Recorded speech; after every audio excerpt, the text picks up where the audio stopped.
চকরিয়া কুখ্যাত ডাকাত বাইটটা জবরে পেকুয়া উপজেলা পেকুয়া থানার মধ্যে 7 দিনের জন্য রিমান্ডে এনেছে।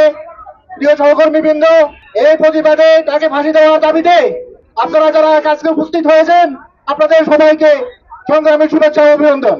এই বাইটটা যাব চকরিয়া কক্সবাজারের সমস্ত অপরাধের নাটকের মূল হোতা এই বাইটটা জাফরের ফাঁসির দাবিতে আমরা যারা সমাবেত হয়েছি আমাদের পক্ষ থেকে পেকুয়া থানার প্রশাসনের প্রতি দাবি রইল এই বাইটটা জাফরকে তার উপযুক্ত প্রাপ্য দিয়ে দেওয়া হোক, তাকে 3 দাবি দেওয়া হোক। আমরা তার উপযুক্ত প্রাপ্য যদি থানা প্রশাসন না দেয় তাহলে জনগণের কাঠগড়ায় এই থানা প্রশাসনকে দাঁড়াতে হবে। বান্ডেল থাকলে প্রতি সেনমানিতে টাকা বাঁচবে। বিকাশ সেনমানি বান্ডেল কিনে জিতুন প্রতি লেনদেনে।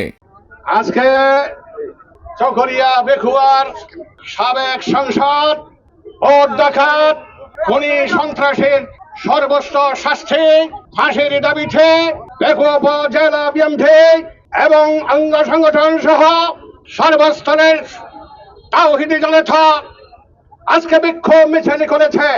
তারা বিক্ষোভ মিছিলের মাধ্যমে প্রশাসন সহ আইন শৃঙ্খলার সমস্ত বাহিনীকে সুস্পষ্টভাবে বার্তা দিচ্ছে গত 15-17 বছর আওয়ামী লীগ, যুবলীগ, ছাত্রলীগ, কৃষক লীগ, শ্রমিক লীগ সহ চকরিয়া পেকুয়ায় দখল, খুন, নির্যাতন, ভোট ডাকাতি থেকে শুরু করে সমস্ত অবকর্ম যেগুলো করেছেন সেগুলোর প্রত্যক্ষ এবং পরোক্ষভাবে সহযোগিতা করেছেন বাইটটা জাফর।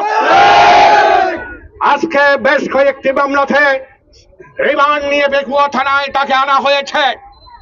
আমি প্রশাসনকে উদ্দেশ্য করে বলি, আপনারা ন্যায় বিচারের স্বার্থে এই ডাকাতের সর্বোচ্চ শাস্তি নিশ্চিত করার স্বার্থে আপনারা তথাকথিত কোন রিমান্ড না করে তাকে সমস্ত অপরাধের ক্রু বের করে দৃষ্টান্তমূলক শাস্তির সর্বোচ্চ ব্যবস্থা করবেন।